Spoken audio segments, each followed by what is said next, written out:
Welcome back, everybody. We got a series on our hands. It is Team Liquid and Cloud9, 2-1 the score here as Cloud9 bounced back in game number 3 off of a big pick in the mid lane that led to a Baron plus an Infernal Soul. And now, Isaac, we have to ask, is this the beginning of the second reverse sweep from this team in the same weekend? I mean, it's a start. It's something, right? You know, they got a win under their belts, but it's hard to say if it's going to be that complete turnaround that they had against 100 Thieves, because Team Liquid is composed of so many veterans, have looked so strong, you know, throughout the entire lock-in tournament. That was their first loss with Santorin in the lineup. They only had one loss total, and that was with Armeo coming into that previous game. So we'll see if they can bounce back, but this time TL is going to be on blue side. I'll be interested to see what Cloud9 wants to do with their counter picks. I doubt that they're going to be counter picking for Fudge. You know, will they go for something spicy, trying to set it up with perks on the red side? Could be pretty interesting. And more Senna. Team Liquid, I love the draft adaptation. Love it, love it, love it, love it, love it, love it, love it. The two champions that seem to really be making the big difference in the previous games were the Senna and the Olaf. They ban away both of them. They refuse to let Blabber have that S-tier jungler. They refuse to let Sven have that AD carry that he plays so damn well. It is the first pick Talia here for TL once again. Camille, Renekton, and Pantheon all continue to be banned away here by Cloud9. It'll be interesting to see where they go, and if Cloud9 want to try to take away that Leona, because that is, you know, such a strong pairing. We talked about it previously. Was about an 80% win rate in pro play now with that Talia plus Leona combo, which will be available. Could easily go towards it. For now, though, it is the Kai'Sa, it is the TF. We could just see almost a run back of game number 1, where TL just answers with Galio, you know, goes for Galio Camille here. Camille is banned out, excuse me. But you could even just go Galio and Jax, or Galio and something aggressive. Instead, they may go towards the bot lane. Leona would be great with the Samira, pairs up incredibly well with the Talia, but it will be Rel here instead. So more defensive option. As you're just trying to get screenshot at this point. I am just expressing my opinion of this duo in bottom lane without using my words, because it would be rude to interrupt you, my friend. What I am saying with my eyeballs is that is a Samira Rel combo. If you want to kill somebody 2v2 in lane, you pick Samira and Rel. This is so scary for Sven and Vulcan. The response from Cloud9 is a Udyr. So it is really a strong duo, but I will say, I think it's less of a kill lane than something like the Leona or the Alistar. Rel has a harder to land engage than those other champions. It is more delayed. You can have very powerful engages. We saw CoreJJ and Jensen combo to pull off some incredible plays throughout this tournament. You know, just yesterday, I believe it was, you know, they had the Shockwave, 3-man Shockwave combo after the Rel landed a 3-man ultimate, so you can make those happen. But the W itself is somewhat delayed and is avoidable unless they're going for that like flash flip from the dismounted W. Then it becomes a little bit more difficult, and Samira can set up with that. So we'll see. I generally feel that Rel, while it isn't as explosive, is incredible defensively. Because if anyone tries to engage onto the Samira, you simply step past and you stun both of them with the E-break there. Then you can become incredibly difficult to actually dive past. So maybe a little bit of an answer towards the Kai'Sa, towards the TF, feeling like, hey, they're going to be looking for that dive. And I like the fact that Team Liquid is targeting the playmaking engage type of supports from Vulcan's pool. Vulcan, in my opinion, shines the brightest when he's on these types of champions. Yes, they've put him on Tahm Kench duty twice, but it's to enable Sven's incredibly powerful pick in the Senna. Since there's no Senna this time, they expect Vulcan to be back on his regular hustle here in the bottom lane. But the one champion that did escape those bans is the Leona, the classic engage CC support in the bot lane. Locked in here for Cloud9, and I love to see Vulcan on this. Yep.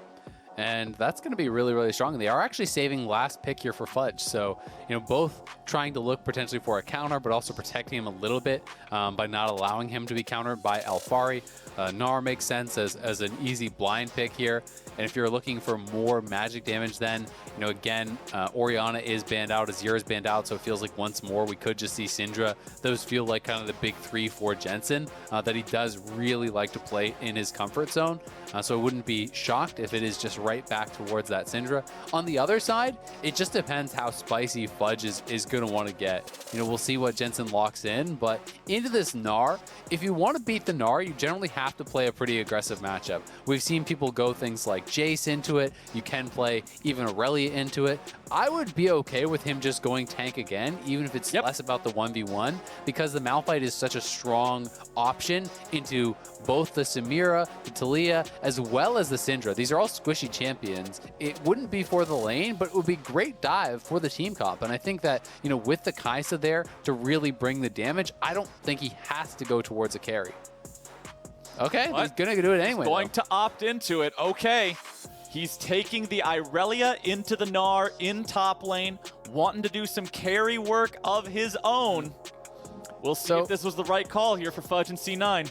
It can work out great. This is a much better 1v1 matchup. And generally speaking, if you can catch the Gnar in mini Gnar form, you will destroy him. If you can land your stun, mini Gnar has some of the lowest base HP in the game. You can absolutely pull off all-ins as the Aurelia, but it means you have to play aggressively, and it also means you have to skill check your opponent. Because if you mess up in those all-ins, it gets really bad really fast when you're falling behind. You know, as this melee into range matchup, you can be getting harassed at your turret, losing turret plates. So it's already kind of broadcasting that you're going to be drawing your jungler up there, trying to make things happen, at the very least to get vision for you and protect you from these Taliyah ganks. The question just remains, can Fudge, given this counter pick, make it worth their while? Because he has been getting straight up outplayed by Alphari every single game. Yes, he has a good matchup, but will that be enough for him to win this lane? Well, here we go. Game number 4, C9 versus TL. A win for TL is the end of the series. A win for Cloud9 takes us to Silver Scrapes. Perkz back on the Twisted Fate. We'll see how much impact he can have all over the map. TL might be going for something here. Nah. Santorin's just going to walk up, make sure he checks there real fast. Taking a look at everything. Alphari with a Grasp of the Undying up there in the top side. Fudge with the Conqueror. Both junglers running Phase Rush as you would expect. Now it is heal for Sven and Cleanse for Tactical, taking what pretty much has to be taken against 2 point-and-click stuns in the form of Blabber's auto attack and Perkz' gold card, as well as dealing with Leona in lane. I like that. And CoreJJ having that ignite, Vulcan doing the same. I hope we just get to see a level 1 or level 2 2v2 for first blood in this bottom lane. We might. We very well might see something aggressive like that. And CoreJJ here, he has the remount fling, so that's why he actually dismounted there. And then if you're not on your horse, you have that kind of fling when you remount, so on your first auto. So he was kind of just waiting around the corner there, hoping that Perkz would step up, and then they could either get some poke or maybe even force a flash off that. But I will say, TL is getting a little bit predictable with their level 1s, because every time they have Rel now, they are looking for these invades. And if you are watching these games, you are going to be preparing for that. We already saw them get punished yesterday, or 2 days ago, whatever, in their previous series, when they did go for that type of play again. So they have to be careful that they're mixing it up, that they aren't always looking for those plays, or teams are just going to start bush camping against them, you know, setting up 5 stacks and looking to get the same kind of advantages that we did see in their previous series. Perkz taking some early damage here from Jensen as he grabs a level 2 power spike, and back up in topside, Fudge really playing aggressively against Alphari, and this is kind of what we need to see here from this Irelia. As you pointed out, when Alphari is in mini Gnar form, that's when he will struggle to deal with this Irelia in the 1v1. That's when Fudge needs to have the confidence to play this champion aggressively and take advantage of that, because he's had a rough series. He's had a rough tournament so far. But hey, if there's ever a time to step up, it's here in the final in game number 4 when it's all on the line. Sven and Vulcan hitting level 2, CoreJJ and Tactical the same way here in this bottom lane as the stun from Fudge lands, but he takes a turret shot, so it's not that great. No, not great. And you got to be careful, because when you're going forward, he just took another shot there, and then you start to get chased down. It's the return trades that are dangerous from Gnar. You know, you get hit by the boomerang, hyper procs, grasp hits you, the trades can start to get bad, so Fudge is now in some trouble. He might just... Forced to flash away as Alphari just immediately sees that he can go in there and get that summoner spell. And Fudge will now have to use his second summoner too. He's in no condition to be staying in this lane and trying to fight, so he has to go back, TP back into the lane, and now he's completely without those summoner spells here for the next few minutes. Blabber is up here in case Alphari tries anything, but considering Mega Gnar has worn off, he'll probably just be farming. I mean, I hate to harp on Fudge because he's such a young player. We'll see if he can get something done here. Ooh, that was forced to flash out. Fudge. There we go. There we go. Nicely done. Yeah, you love to see him getting something back because it's tough to see. You know, he's a young player. He's come into the league very confident. You know, things aren't going his way, but there's a tremendous amount of time for him to develop. You know, he's like 18 years old. And, you know, he is surrounded by a tremendous amount of veterans who can help him to really level up. Cloud9 also has a great coaching staff that are going to help him improve. So, you know, I want people to give him a chance, and I feel bad calling out these mistakes, but it is rough to see what I call kind of like an unforced error. You know, pushing up a bit too far, taking the turret shots, losing your flash, when your team has counterpicked for you, when there is the pressure to get something done. Yes, he did kind of even it out now by getting the flash back, but you know, imagine if he still had that summoner. He could actually be pressing for a solo kill at this point. We'll see if he can make something happen still, though. Dashing back around, picking up a couple of minions there, just waiting for Alphari to crash this wave into the turret. Then he can continue farming up. Does have a CS lead right now. Alphari going back and shopping was only able to grab himself a cloth armor and a refillable potion, so nothing too extreme there. Fudge grabbing the extra Doran's Blade for laning purposes as Core JJ has roamed over to mid. And with Santorin here too, this could be a play onto Perks. Here they go. Santorin with some damage over the wall. Perks still running away. But with Blabber and Vulcan here, it won't turn into anything more. No summoners used by either side. Yeah, TL these last two games really have been going at Perks a lot. Multiple members there showing up constantly. So this time, Cloud9 is on the roam. They see support missing. They're not sure where jungle is. So both Blabber and Vulcan do show up to protect him. And now you can see Blabber is up on this top side. Wants to be there for a potential dive. He is camping that tri-brush. He is ready. So if Fudge can get this pushed in quick, they can go for this dive. Blabber needs to set it up with the bear stun, then land the guaranteed Aurelia stun off of that. There it is. There it is. He tries to hop away, but Alphari is surely dead. It is first blood for Blabber and Cloud9. Nicely done. They're able to execute on that kill, and that is such a big kill because teleport is not available for Alphari. Yes, Jensen can come here and collect some of this wave, but who cares because he's missing the farm mid lane. It's about the 1v1. It's often that second kill that really matters because the teleport is down. In this case, because they traded aggressively and both had to use that TP early on, it was the first one that made such a difference. Fudge knows he has Blabber in the area, so he pushes aggressively. He just has to shove, and then they nail the setup that I talk about. Blabber isn't stepping in the tri-brush because he doesn't know if there's a ward there or not. He goes in, you set it up with the point-and-click bear stun. As soon as that lands, the E has to come out from Aurelia. They layer that over top. Once those two things hit, there's just really no living this dive anymore. There's not really much of an ability to outplay with just the hop after you already have those stuns connecting because the Aurelia is just going to dash immediately back to you. And that's a 1,000 gold lead at 6 minutes here for C9. That is a 24 CS advantage for Fudge in the top lane 1v1. Because Blabber's helping set him up here, he's off to a great start in this side lane. Now back in bottom, we might see a 2v2 turn into a gank play as Blabber is set up down here as well. But once more, Azael, it looks like it's going to be an early Cloud9 Drake, as it has been throughout most of this series. They like to prioritize this, get themselves on the board nice and early with those neutral objectives, and Team Liquid's in no place to contest. That's really well done. Cloud9 make that play up on the top side. Didn't lose anything on the bottom side for it. You can see, though, Santorin is in a brush, top side. And if Fudge goes aggressive here, this is why it's tough playing these matchups. Because you have to balance your aggression with tracking the enemy jungler. Because if you play defensive and you just sit back, you'll eventually get chipped out, the Gnar will start taking turret plates, it'll go bad for you. But if you go aggressive at the wrong time, jungler's in the brush, you just die. So you like to see this tempered aggression here from Fudge. We'll see if he gets baited on the cannon. That's what they're trying to do. If he queues to this, we may see them go in for it. But he actually stays further back, just uses the long melee range there from the Aurelia, doesn't queue to the minion. Because if he did, very likely, Alphari's jumping on his head, Mega Gnar procs, you get scooped back into a seismic shove, and you could very well be dead. Fudge landing the stun there for a little bit of damage, but I do enjoy seeing the patience used, not falling victim to the trap being set by Team Liquid, as Cloud9's bringing Blabber right back up into top lane, but he can't close the distance in time. Run fast man does not run fast enough just yet. Still need to see that turbo kill lanes here completed.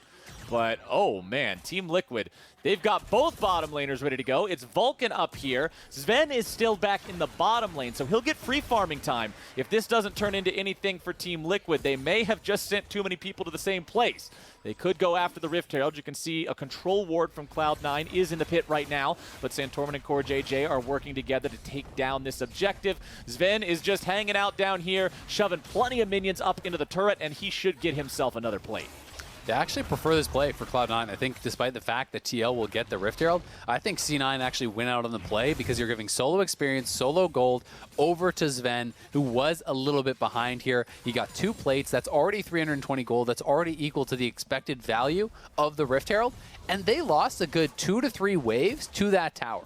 So that is where you're getting that extra gold and experience from. We'll see if TL can do something more than expected with that Rift Herald. If you can get a kill and then drop Shelly, sometimes it turns into much more than the expected 2 plates. You can get multiple charges off. But that being said, for now, Cloud9 in a great spot. They're nearly 2,000 gold ahead without that much really happening because of the additional farm they've picked up, because of the TF passive as well, to be fair, but also the plates down in that bottom side. The advantage they have built for themselves so far here is awesome. Cloud9 fans loving the way this early game is looking so far. You can see the total gold on your screen. It's Blabber and Perks, the two that are really the standouts here. Blabber, of course, the recipient of the first blood, and Perks is playing a champion that gets extra gold for free, so that makes sense. Cheating. Yup. Sometimes you just gotta stack the deck a little bit here as Perks looks for the opportunity to maybe use the ult. Will not find it. Jensen's waiting for him here in the brush, but I don't see Perks just randomly checking that for no reason, so mid laners are gonna head back over. But Core JJ is here. And let's see if Jensen can set this up here. Perks getting stunned. Here comes Santorin following it up, riding the Weaver's wall, goes for the seismic shove and forces out the flash. Not too bad. Good little attempt there on Perks. They do get out the flash, but at the very least, they forced out multiple ultimates there from TL. Of course, those are shorter than the flash, so you can consider it a win, but it's about the counterpunch now for C9. They're actually setting a trap here for Core JJ, and they're TPing in as well. Core JJ is stuck. He jumps away right into Leona ulti, but a good denial as Team Liquid continues running out. Fudge has found his way into the back lines. Fudge has found his way right into the team fight, onto the valuable carries. And what the fudge is going on in this game? It's a double kill for the Cloud9 top laner. This boy's online. He's coming up huge for the team here as Fudge with the teleport, just massive. Blabber laying here in wait for Core JJ. He has to jump out, but when you're dismounted, you are so slow. So Perks coming around the corner. Fudge flashes in, ult on 3. He stuns across multiple members there as well. And then with the red buff, has the confidence to chase down onto Jensen, picking up another kill there.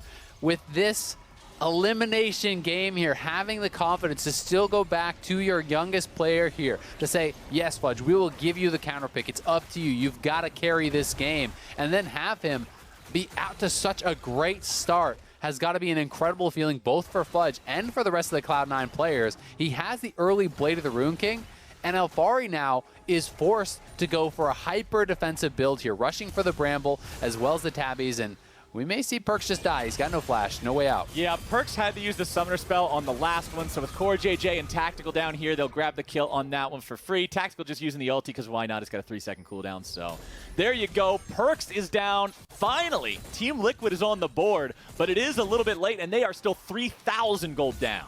Yeah, and the real problem, though, is the side lane, right? Their dual lane's doing great. Mid lane's very even, but Fudge is so much stronger right now. You know, Alfari, his first offensive item is going to come in so late. Blabber is up here. You can see Sven is rotating. If they land the CC, he'll have the ultimate to join in. Goodbye, Santorin. There comes Udyr and Leona. The two of them working together, get it done. 1v5 for Alfari. Goodbye, sir. Cloud9 are coming alive in this game. They are crushing Team Liquid. After 3 very close games, they squeak out a win in the last one, and now in Game 4, they are dominating, running around the map, coordinating better on these dives. TL just do not have enough members to actually answer these plays. They kill off Perks on the bot side, but Santorin and Alfari were not nearly enough to answer what was then a 5-man play as Perks teleports in after his death to get some revenge. TL just doesn't even look like the same team that we saw in them first couple of games. They seemingly have no response. They're not in the right place. They're just not working together to anywhere near the same degree that Cloud9 is with a 4,000 gold lead now. Going after this next Drake, you can see the Udyr 2-0-2 with the Turbo Kim Tank and the Merc Treads. If you're Talia, you don't want to be anywhere near this dude. Because, yes, you can kite him away and escape with the phase rush, but if you try to contest him for anything, the man is going to run you down if you ain't careful about it with that Turbo Kim Tank. Rocket Belt completed in the mid lane for Perks here. Also has the stopwatch. Very, very important for being able to make a play for the team. You can go behind anybody, throw the gold card, and then buy yourself some time so you don't just end up trading a 1-for-1. You love to see it. Cloud9 coming alive in this series. We like to meme a little bit about, oh, could it be the second reverse sweep when the third game started to look bad? But honestly, the reverse sweep is very real if Cloud9 keep playing like this. I mean, the reverse sweep memes are getting even more powerful because Perks had the same thing going on in Europe. He was always known as a guy who was online in best of fives, comfortable from behind. You know, G2 was pulling off reverse sweeps in playoffs as well. Cloud9 has their own reverse sweep blessing too. And now TL looking for a play here, but Fudge is looking for a play of his own. Yeah, Fudge going in there, but the 2v1 turned 3v1 goes the way of Team Liquid. Tactical getting his second kill of this game. And I'm not going to lie to you, Isaac, if there's one person that you want both of your 2 kills on, it's that Samira. I will say it's a difficult Samira game, though. You can look for these skirmishes, but when it comes to the 5v5, point and click stun on Udyr, point and click stun on Perks, point and click stun on the Leona. You have so many ways to actually interrupt the ultimate, and while the ultimate is incredibly powerful, if you have those stuns and you're saving it for it, it's really difficult at times to actually find an opportunity to get that full channel ultimate that everyone knows and, if you're on the other team, hates, that just can mow through everybody. Cloud9 is going after the Rift Herald here up in the top side. Looks like nobody from TL is going to try to contest this. Team Liquid is just pumping the brakes right now. They don't want to fight Cloud9 in open ground. They do not want anything to do with these neutral objectives. They're just trying to scale up, get some more gold, and not fight Cloud9 at a point where they're most likely just to feed over kills and allow the gold lead to get that much bigger.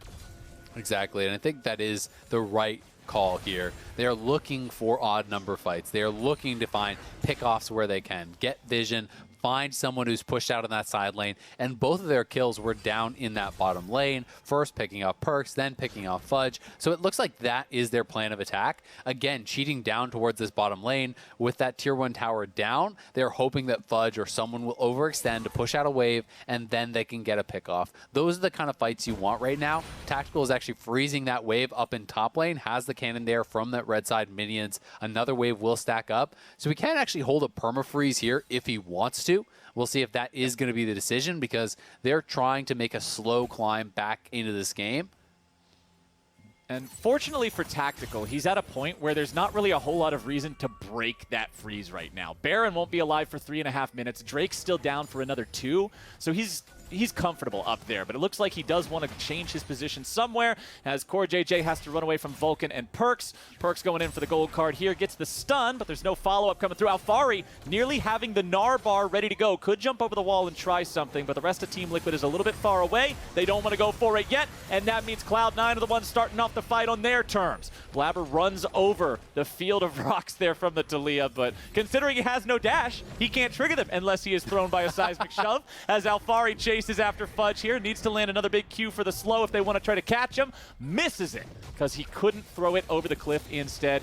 Good escape there from Fudge as he knew to stay at an angle where that rock could not hit him properly. And Cloud9's now going for the play yet again. Wraparound. Tactical getting dove. Blabber going for the play, but it's Jensen with the CC down onto Udyr. He tried to run, but he underestimated what happens when the enemy champion's got the tools to work against it. Blabber goes too deep. TL gets the counter kill. Now they're able to find some sort of a punish here, but they still lose their tier 1 in the bottom lane. Yeah, Blabber just got straight up outplayed there. Tactical dashes straight through him while he was still in his turtle form there. He wasn't actually already in bear. I do think if you just go bear previously and right click on him, even if he dashes through, he'll get stunned on the way out. Instead, he did not. Tactical saw the opportunity, dashing back towards his teammates. Jensen is there with the peel, and they do get the kill. But as you say, Cloud9, they get that mid lane tier 1. They almost get to tier 2, and they are up 4.5k gold at this point. They have side lane advantage on both sides of the map. They have got a fantastic 1-3-1 style composition here.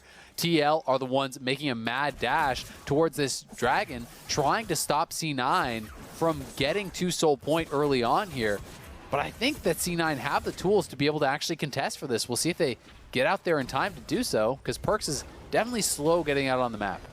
Well, they've got the lead to do it. Perks with no ulti can't get here in time. Team Liquid going straight for the Drake, recognizing they got to go fast, and they've got it. But now they've got to escape. Vulcan's coming around. He's cutting off that escape route. Team Liquid will have to make some sort of a fight here because Leona wants to go for the initiation. Hex flash over the wall. Vulcan's right there. Goes for the ulti. Doesn't really find much of anybody. Cloud9 still looking to take the fight. CoreJJ here in the front. Shielded up. Going into the back. Looking for the Magnet Storm. Not getting a lot from it. CoreJJ the first one down. Tactical going in here for the ulti. Able to find 2. Able to find 3. Double kill for the Team Liquid AD carry. Alfari keeps throwing out the rock as you've got Jensen looking for the stun, but he only finds a knockback. Sven goes right back in and grabs a double kill. His ulti. Void Seeker hits the mark. Jensen trying to get away. Alfari doing the same. Perks with the ulti coming up now, ready to go in. Maybe find that gold card. Here he goes. There's Perks. There's the stun. There's the damage. There's the stasis. That's why I mentioned it earlier, Isaac. That's the stopwatch that lets him make the play. He makes the play, but that was dicey. His gold card, it looked like expired as he ulted in. He had the missed timing. Still worked.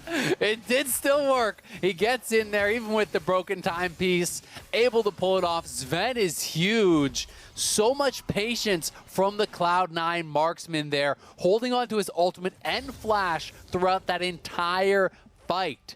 Cloud9, it looked like that was a fight that they weren't going to be able to win as TL was there first. Perks was too slow to reset on the map, so they couldn't challenge at the dragon. But it's about the chase down. Hex flash over the wall, the flash forced out there from Santorin by Vulcan's ultimate, but then Alfari goes in. Two-man ultimate stuns them up, and you think from this point, Blabber is down. Tactical gets a good ulti. Maybe they can turn it around. But it's the point-and-click stun. It's the gold card interrupting the Samira ultimate. He gets burst down. And Perks and Sven realize, hey, we could actually turn and chase on this. Sven gets an isolated Q onto Santorin, absolutely deletes him, and then his Perks ults in. The gold card does expire, but he can survive. And the Gale Force allows Sven to dash in and finish off that kill. What a fight that was, and it ends up favoring Cloud9. Even though they lose out on the Drake, their gold lead has gone up to over 5,000 now, here just 20 minutes into the game. And Perks throws out a gold card that'll stop TL from being able to look for any sort of a play onto him. C9 maintain their control. Baron is up on the map. They have absolute ownership over this river. And with a champion like Kai'Sa, who does so much damage to neutral objectives, they're on it. You can two-man it with Kai'Sa and Udyr, even here at 21 minutes. Vulcan's just running interference. Perks is doing the same. It looks like they're just setting up a trap. CoreJJ loses half HP. Baron aggro still maintained by Blabber as Sven goes right back into the pit to keep helping him with this one. Baron, I'm not sure what the HP on it is, but you got a TP coming in from C9. They want to commit to this. Perks have has no Omega. CoreJJ going to be taken low. Vulcan's here in the middle. Sven goes unstoppable. CoreJJ is down. Sven with a double kill. And good golly, Miss Molly, Team Liquid evaporates in front of our eyes. And Cloud9 get a 1-for-4. They have only one enemy player remaining, and Baron is their reward. Cloud9 just wiped TL off the map there as Alfari, his Mega Gnar expired. And when you see that fight breaking out and you realize that the Mega Gnar is over, Alfari's over the wall, there is no chance for them to contest that. Fudge coming in with the TP, such calm, collected play here from C9. Perks and Vulcan zoning out as CoreJJ goes in. They step back, they absorb the engage, and then they turn around. In goes Blabber, in goes Fudge. Sven, untouched throughout the entire fight, is just mopping up the TL members. They cannot get involved in that fight. And Tactical is going to continue to have so much trouble to get that ultimate off. Even if you go for a QSS on top of your cleanse, sure, you can cleanse after you've been stunned out of your ultimate, but you've lost your style points. You can't just immediately reactivate the ultimate again. You have to build it back up. And that is why Samira really struggles into easy-to-apply CC, such as what Cloud9 has drafted. Cloud9 is looking so good in this game. I can hear the sounds of the silver scrapes distant on the horizon. They've got a 9,000 gold lead. They are in control of the game top to bottom. The next Drake is spawning here in 30 seconds. Blabber's got the dead man's plate with the turbo Kim tank. The boy runs fast. Flash, bear, slap, baby. Blabber's got him, and Alfari is gone. C9 looking to go even further here as Core JJ is in trouble. Everybody else, and Sven's going to be taken down, and Vulcan's your next target. Team Liquid with a punish, and Blabber's on the run. Fudge hanging out to the side here. Perkz still pushing up in the top lane. It is a 1-for-1 in kills. That is huge. So they get the shutdown off of Sven. Not only that, they get both of his summoners and his ultimate. That was so close to actually interrupting the ult out there. But Perkz does get out, and they grab the dragon on the other side of the map. So TL, critical pick to stop the game from honestly potentially just ending there because they were being split out. If you don't get that kill after Alfari has gone down, you are 4v5 on the map with this sort of a gold deficit and the Baron buff. You are probably just done. But Jensen, max range stun there, kites back to his team. The 4-man squad comes out. Then Core JJ, Flash, W, ultimate, pulling in Sven. He cannot escape. No one can interrupt Tactical as he just mows through C9 in that team fight, taking out Sven, picking up that shutdown for himself. But even with the 7 kills, he's actually still behind as far as the completed items to Sven, who has the full 3 items, but does have to be careful now that he has no summoners. Such a scary game state for Team Liquid. One more big mistake. These guys are done here, and we're going to a game number 5. Cloud9 continued. Look at all these wards. Cloud9 is placing down in the enemy jungle 3 control wards in the blue side. Make it 4, actually. I didn't see the one all the way up there in that little brush right next to where the Tier 1 turret ruins are. So 4 control wards in the Team Liquid blue side jungle. 1 was in the top side of the river there, but now got relocated into the Team Liquid red side jungle. They will not be able to deny the red buff from Tactical, however. And it looks like C9 is going to take a moment, fall back to their own side, pick up buffs, reset a little bit before they make their next play. Playing it pretty calm, cool, and collected. You know, you said it, 4 wards on that side, just the pink wards. They have pink on the other side of the map as well. TL are trying to establish some defensive vision, some pockets of darkness from which they can look to make plays, but those areas are few and far between right now for Team Liquid, and they're going to be hard-pressed to find a play. They also don't have a lot of time to just wait around because Ocean Soul is in 3 minutes. Baron is in 2 minutes. And those are objectives that are going to force you to come out onto the map and contest Cloud9. And that is where Cloud9 is going to look to pounce. If you are separated, you get picked off by the TF, you get picked off by the Aurelia in a side lane, that is probably just game over for Team Liquid at this point. Well, Team Liquid does have another, 1 minute and 45 seconds before that big moment shows up. Or do they? Perkz getting thrown back there, having to flash away. Alfari's your target, collapsed on and blown up. Fudge taking the kill credit. It is a 5v4 on Summoner's Rift for Cloud9. They don't have any sort of Baron any longer, so they aren't going to continue pushing into the wave clear of the Syndra. Instead, they will fall back, set up. 1 minute and 20 seconds remain until the Baron's around. TL read the play, but they were just a little bit too late. Santorin had a beautifully timed seismic shove there on Perkz as his ultimate came through, but all of C9 was there. They arrive, they take down Alfari. It's not that pick with the objective up that I was talking about, so this one isn't as big of a deal, but still, it's more gold in the pockets of C9, and that is always going to be concerning. At the very least, they did get the flash off of Perkz, and I actually like that Alfari just accepted his death, didn't spend his own flash, because flash, Meganar, that's one of the ways you could come back into this game. And giving up your life there is not really a big deal, because that's not the Baron fight, that's not the Ocean Soul fight, and those are the ones that are going to decide the game. So keeping your summoner is actually more valuable than keeping your life at this point. You've got to be prepared for that last all-out fight. Here in 25 seconds, Baron is alive. Team Liquid have removed some of the vision that was plaguing the top side of their jungle, but not all of it. Still plenty concentrated there towards the river on what would have to be the approach path for TL going towards that Baron pit itself. Fudge will push out this last wave here on the bottom side. Remember, he does have a TP to join anything on the other end of the map if need be, so they can leave him down here and feel pretty comfortable with that decision. Alfari has to go answer as well. TP ready to go for the Gnar as Cloud9 pushes out mid lane wave, continues to maintain control. Perks going for what could be a catch onto Core JJ, but the counter attack comes out. Core JJ never afraid, and Perks is the first kill. Alfari jumping in here, looking for even more. Vulcan's the next. Blabber might just be the third if they kill the Udyr. It is a Baron guaranteed. Weaver's wall coming out, Santorin going in. Blabber somehow gets away over to the safety of the blast cone, and the boy is gone thanks to his flash. But now without the flash ready to go, it's Team Liquid in the Baron pit. Could this be the throw that brings this game back from 8,000 gold? Here for the side of Team Liquid. Baron's the target, down to 4,000. Enemy jungler nowhere around. That is Baron for TL. Core JJ is just not balanced, Flowers. That turn different.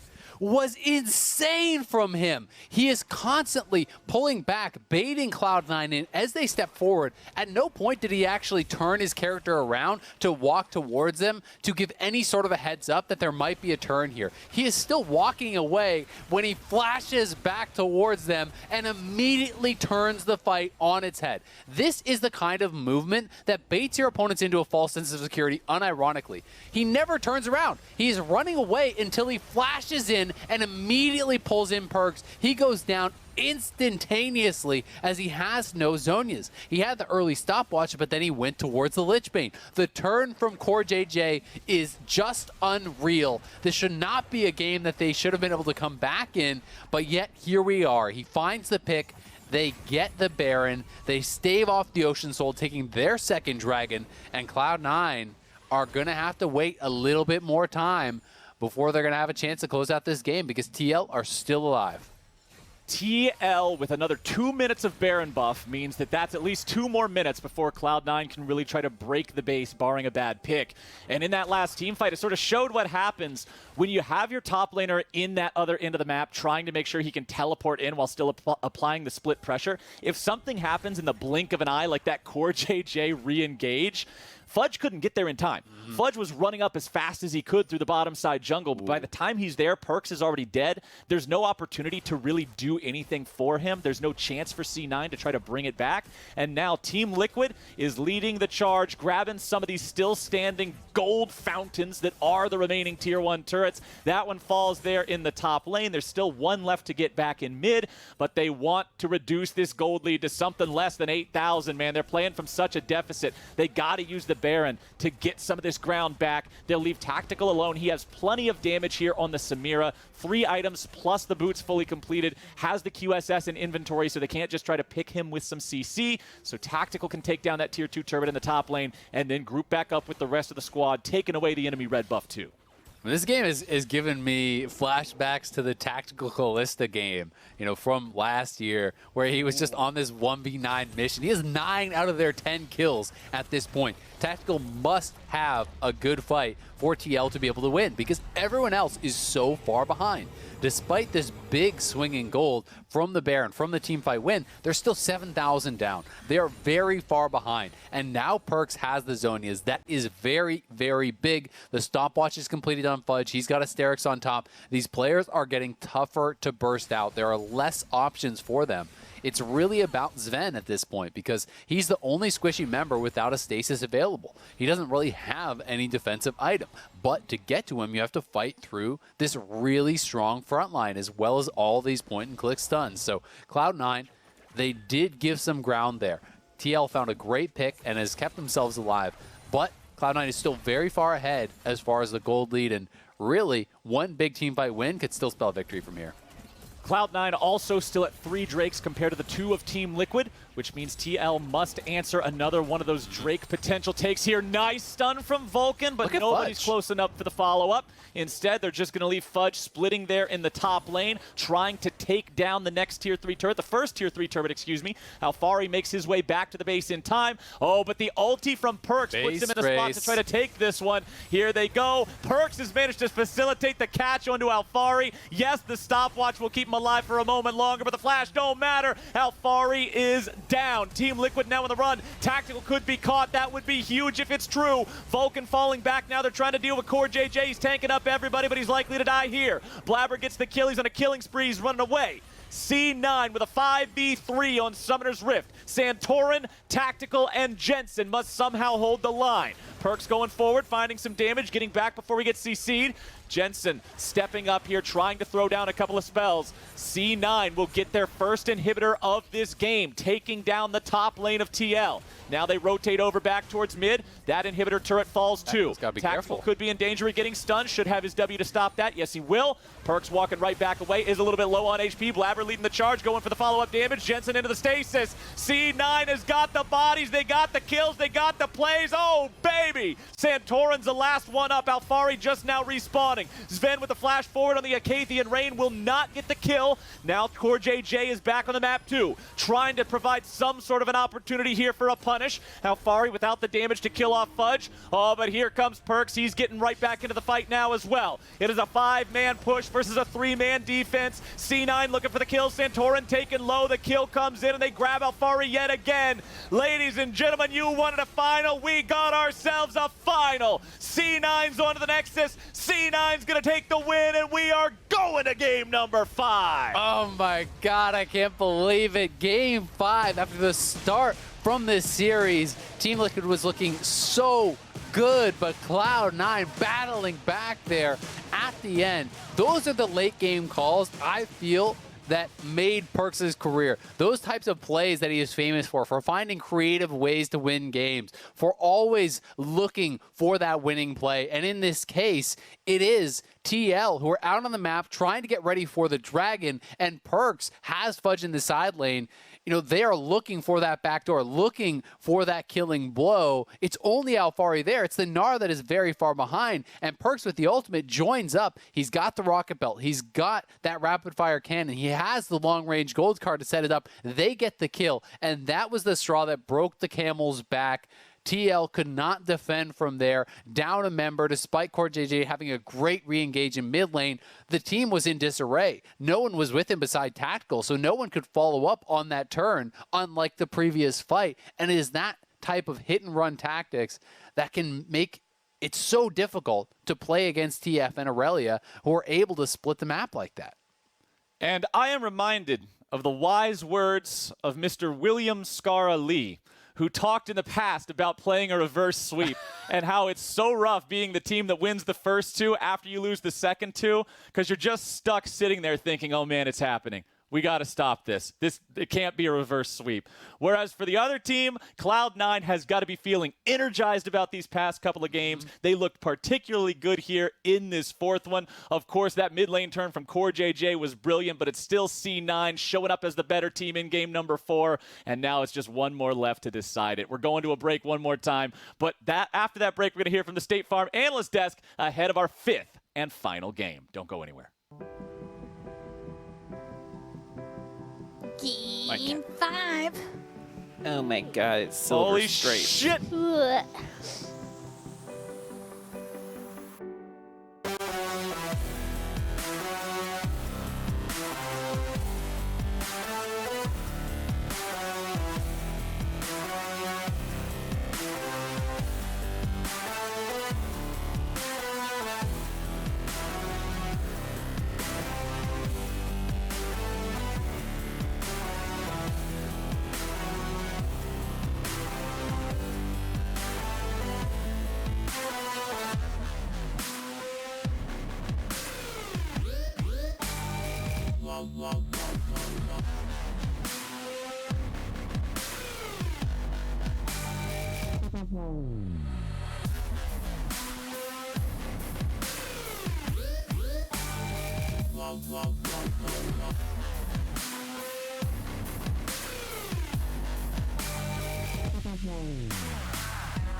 Put your lighters away. It's Silver Scrapes time indeed. Game 5. Let's go. Cloud9 and Team Liquid both pushing the distance here. Welcome back, everyone, to the LCS. If you could not tell, I am so excited for what we have ahead. But before we talk more on that, we got to look back. And Emily, once again, it's a top lane matchup that we were looking at the start.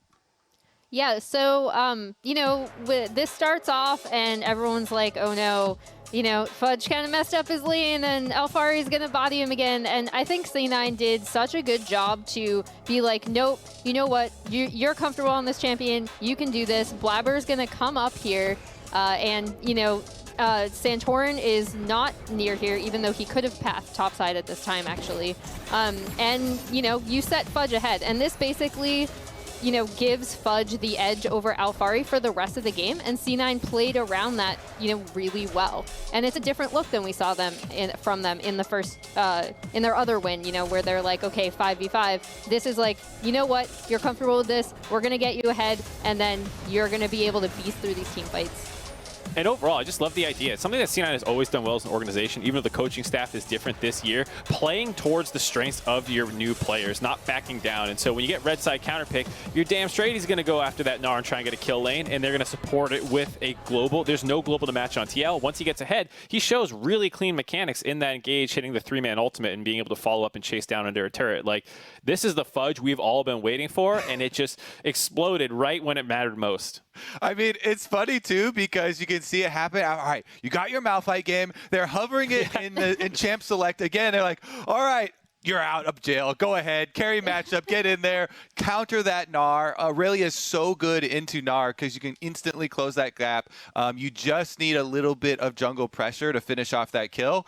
And one of the points I was going to bring up was that Santorin should have covered this for Team Liquid. He was actually clearing blue side when this big wave is building. These big waves don't instantly get to your turret. They know that this is a mini Gnar set up versus an Aurelia, giant double stacked wave, and Blabber is there.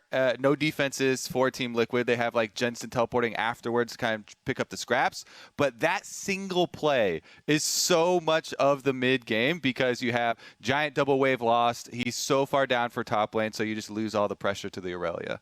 And Aurelia is such a great champion into the Samira, right? Because whenever you see Samira Rel picked this early, we haven't seen it as much in NA as we've seen it in its really high priority in LCK. It's slightly lower priority, but still more in LPL. This is such a great team composition to counter exactly what Samira wants to do. There's so much CC. There's so many stuns on this team. You know, Perks went off on TF, which I think really allowed him to get out and help control the map that way. So we're not 5v5ing, we're running this pick comp that's absolutely perfect and kind of counters everything that Samira wants to do when she's getting into fights.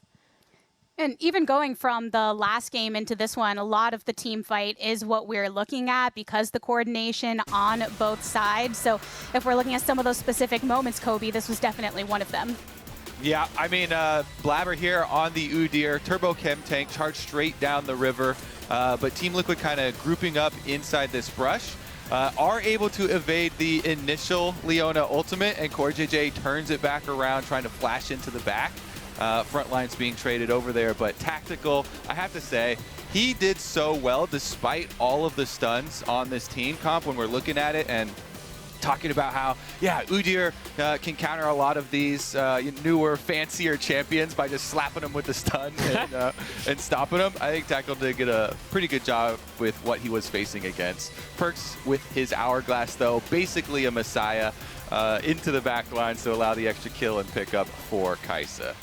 You did see that team fight was a bit of a struggle for C9, though. They definitely want to focus more on flanks and pick-offs and being able to hop on people or get them in big combos. So here, it's actually TL that's the one chasing forward, and they're able to come in from the left, the right. You know, they basically come in from every angle there to get a collapse onto TL. And fighting front to back, not their strength, being able to come in from the two angles there and kind of pincer them as TL funnel through that choke after perks is exactly what this team comp wants to do. But if we're looking at some of the specific roles here, because obviously a lot of these have that star potential and that ability to carry their team, but regardless of the actual final result, that bot lane, Mark, was pretty close, not just in this game, but definitely something for us to tune into. I mean, this for me is the matchup of who's the best bot lane in the league right now. Who's the best AD carry in North America? They have been going back and forth over the series. Even in that game, we're talking about how hard it is for Samira. He was 9-3-1. Like, that's incredible. And it's Sven also stepping up in that game. He was like 7-1 or 9-1-5 or something. Like, these guys are going back and forth, and that was one game winner take all for that crown. I just can't wait to see what happens in Game 5.